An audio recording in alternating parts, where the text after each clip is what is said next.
Hi everyone, it's Miriam Ortiz y Pino of More Than Organized here. I'm a certified professional organizer and simplicity expert.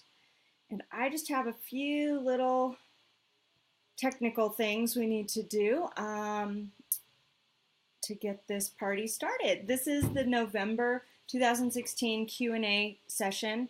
I'm here once a month on the second Thursday of the month. I like to come on Facebook Live and answer some questions that have come in. And if you're joining me live, feel free to put a question in the comment box, and I will try to answer those during this session. I have up to 30 minutes I can hang out here with you, so feel free to do that and let me know that you're here as well. I'm just doing some arranging so that I can see what's happening on my screen here. And I would love it if you would tell me, send me a question or tell all your friends about this. Feel free to share the feed as you come on. And we will go from here. One more little adjustment here. I'm still getting used to the technology. Not so much getting used to it as getting used to taking care of it while I talk to you at the same time. It's sometimes slightly difficult for me to talk and type. I don't know why. I'm one of those people. It's a lot harder than chewing gum and walking. Okay, here we go. So I've got that so I can see the comments, and we are good. Okay, so in addition to all the comments or all the technology I've got going on, just so you know what's happening, I have my phone going on this side on a little frame so I can see it and see who joins me and that kind of thing. And I have my iPad going with the questions on it. I did have a few questions. So sometimes after the last month's session, I get a few questions in the email or via direct message or something like that. So I just store them in Evernote on my iPad, and then I answer them as I do the next month's calls or sessions so that we can get all the questions covered. Today's theme seems to be all about to-do lists and productivity. So I want to talk to you about some of that stuff. And the first question, I did not copy and paste the name of the person that sent it, and I believe it was via Twitter, and I apologize. I don't know why it cut off the who it was from when I pasted it. But the question, all the questions today do seem to be about productivity. So I also wanted to let you know there's lots more free resources on my website, morethanorganized.net. Feel free to go over there. There is a free 3-part quick start course on the homepage.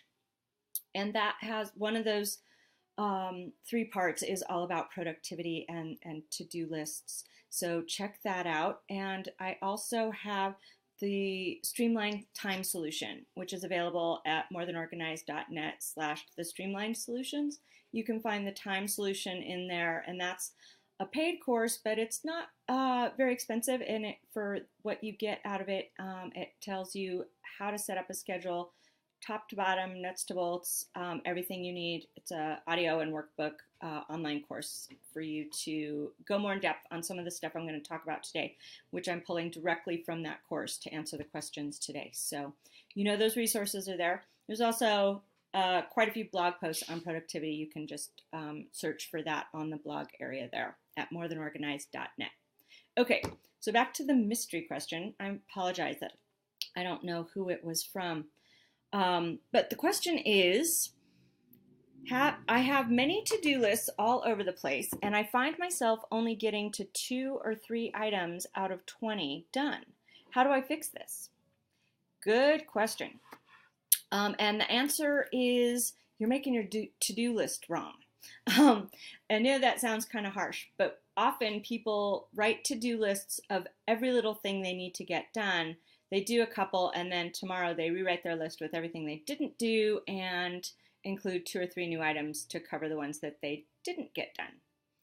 That sounds like a good in theory, but in practice, it doesn't work with the way our brains work and the way most productivity actually happens. And so it's much better to build a schedule around time blocks of routine tasks that you do regularly. So the things you do repetitively: brushing your teeth, doing the dishes, feeding the dog, taking the kids to school, and then at work, answering your emails, making your follow-up calls, doing your bookkeeping, gathering the stuff for projects, writing your blog posts, meetings with your coworkers or subordinates and reports, those kinds of things that happen regularly. You want to put into a schedule at a regularly scheduled time. It's so much easier to remember, hey, the More Than Organized Q&A session is the second Thursday via Facebook Live at 4 p.m. Mountain Time, which is 6 Eastern and 3 Pacific, than it is to go, oh, Miriam sometimes does these Q&A sessions. I wonder when they are. And then have to remember how to do that, or where it is, or when it is. So by doing it regularly, you get in the habit of showing up for that task at that time. So that's the first thing. Anything that's routine that ends up on your to-do list doesn't count as to-do items. They count as regularly scheduled routine items. Okay, so that's the first step on that. The second step is, after that, you can layer in 2 to 3 extras per day. And that means, okay, this is all the regular things I do every day. I typically have 2 to 3 hours of work of administrative details and that regular routine stuff every day. And then I have 3 hours of client work every day. And then after that, I can do 2 hours of some project or moving something forward or running errands or having extra meetings that are not routine. So you layer in 2 or 3 of those. And you schedule a time block of 20 minutes to an hour to 90 minutes for those, and then you'll get it all done. And you get 2 or 3 done a day for a while, and you catch yourself up instead of having super long list. Now, of course, to be able to pull the right items, it is handy to have a master list, and that is where you dump all of the items that are spinning around in your head. The things that keep you up at night, that get you up in the morning, that worry you, that are popping into your head as you get out of the shower, all of your ideas of things that you need to do as you remember. It's good to do a brain dump and just download all that stuff onto a pad, a single pad for your master list. I happen to use a Moleskine notebook for that. Right now, that stuff that I don't want to forget that I pull my tasks and activities from is on the first 2 pages. The very first time I did it, I had a legal pad, and it was about, I think it was 18 pages of things that were floating around in my head wanting to get done. And once I gathered the items that were routines and put them into time blocks, and I gathered the things that were kind of project oriented and grouped them together, and then I made some agendas, which is when you create a page for things like if the regular things like calls. So you pull all the calls that you need to make off your to-do list and onto the call list, and then when you make calls, you do it for a certain set of time. So you make calls for 20 minutes and you just get through as many calls as you can in 20 minutes, and then you do it again tomorrow. Or if you have a lot to catch up on, you do it for an hour today and tomorrow and the day after that, and then you should be closer to caught up. Or within a few weeks, you will definitely be saving lots of time and can take that down to 20 minutes again. So those are called agendas, when you group like tasks together into a separate list. But again, that's not a to-do list, that's an agenda list. That's a group of tasks you're going to do during a certain time. So they're already assigned. To-do lists are kind of your intentions, and they don't become actions until you schedule them. So you want to pull that stuff off of that list. Another great thing to do with your to-do list is cross out anything you can get away with not doing at all. Anything that is no longer important or relevant, things get self-corrected. Time expires. That coupon you were going to use expires. That event you thought you might check out has already happened. It's kind of a self-correcting thing when you use this system of having routine tasks grouped onto your schedule and then 2 or 3 a day of other things from a to-do list or project list that you want to get done. And sometimes if you have projects like, say, I do a lot of internet marketing, and so lots of things are in the launch, promote, write, create arena. So those things, I need to create regularly scheduled time to work on those things, so that becomes routine that I work on those things, and it's no longer a special project. I tend to think of special projects as something I've never done before, so there's a learning curve, there's exploration, there's some research, there's trial and error to see if it's going to be in, if it's going to move into a routine type situation. So I hope that helps about how to get more done on your to-do list. I know there's a lot of suggestions too back and forth sometimes about starting with the easy stuff or the hard stuff. And honestly, I think it depends on the day and what kind of mood you're in. Sometimes doing a couple little things can jumpstart you and put you in motion and get some other things done. Sometimes you're just using all those little tasks to avoid doing the big one. So you kind of need to decide what kind of mood you're in each day about that. But having that regularly scheduled routine stuff down, and it will take weeks. I'm not kidding you, weeks, probably 3 months of weeks to get really in the habit of, I do this kind of thing on Tuesdays. I do this kind of thing on Wednesdays. I do all my money stuff on Mondays. It takes a while for your brain to remember, oh yeah, I do this now at this time. But it's worth the effort to bring it into habit, because then it saves you lots of time in the long run. No more doing things out of order, no more wondering what to work on next, and no more getting stuck working on things that aren't important at all, the busy work. This method really keeps you in charge of what to work on when in the right order. Okay. Thanks for that fabulous question, whoever you were that sent me that question. I totally, technology and me sometimes don't get along, and I didn't grab the whole thing. Sorry. All right, so in a similar vein, Jenna asked me, when doing the time mapping, which is what I just talked about, setting up those blocks of routines, that's what I call time mapping.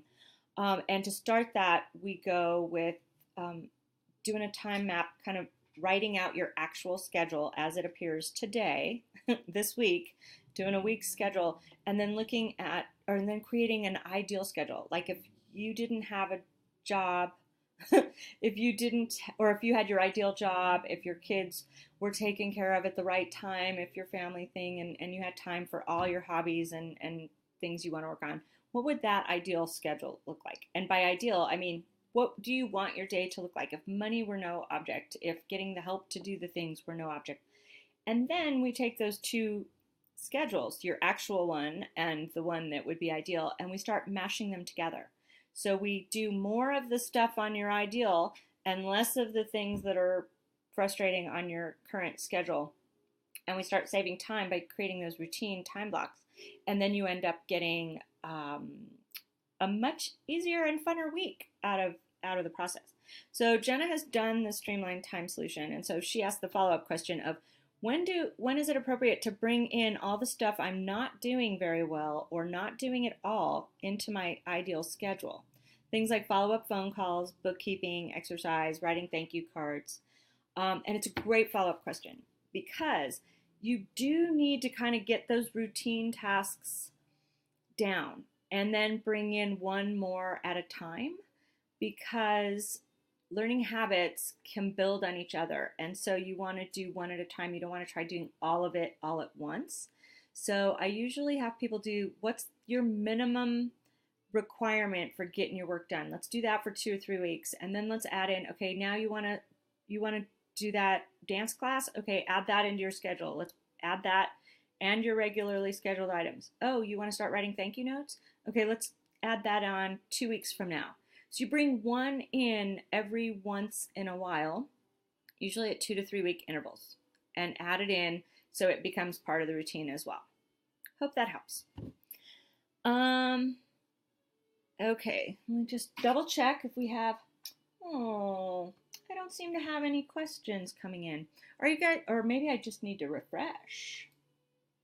Let's see if that helps sometimes. Nope, I'm not seeing any. Let me double check this. What do we have going on here? We have, well, a couple people have been by, but no questions. Okay. So welcome if you're watching. I appreciate you watching. And from now on, mark it in your calendar. Second Thursday around 4 p.m. Mountain Time on the second Thursday of the month. And okay, let's see. All right, I have two more questions that came in before, and they're both about this time and time mapping and stuff. So I'm going to go ahead and give it to you again. You can find more in-depth and very precise step-by-step instructions in the Streamlined Time Solution about what I'm talking about. So this is an overview, and it's enough to get you started, but there's all of the steps are available there. So check it out at morethanorganized.net/the streamlined solution. Okay. So then how do you schedule infrequent stuff? The things like once a quarter reporting or a chore that you do once or twice a year, things that come up randomly.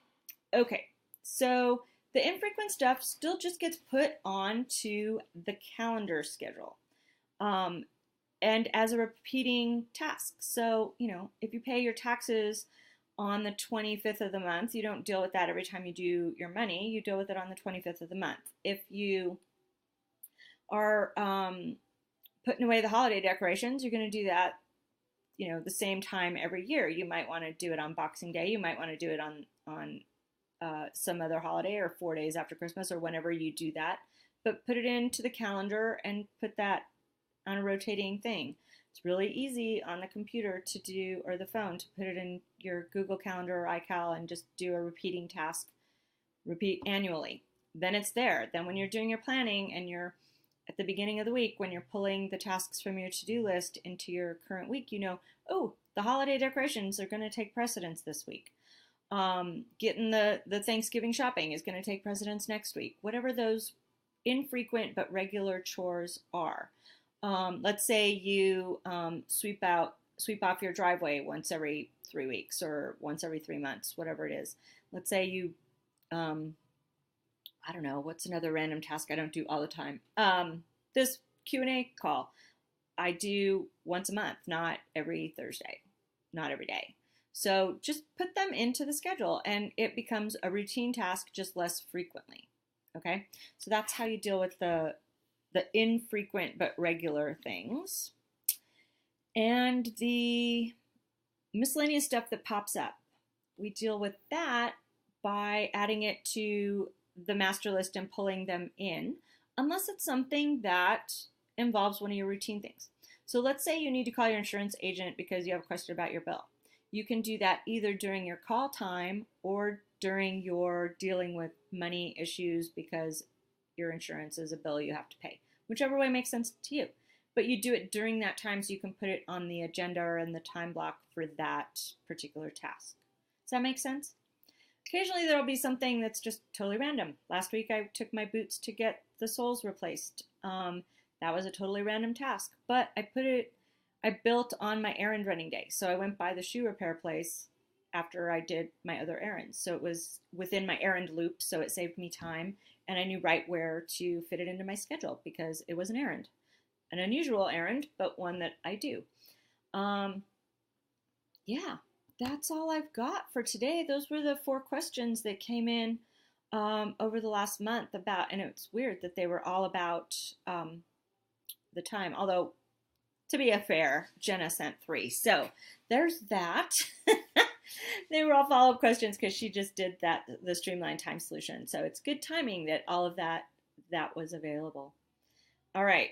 Again, I'm Miriam with More Than Organized, and you can find the Streamlined Time Solution at morethanorganized.net/the streamlined solutions.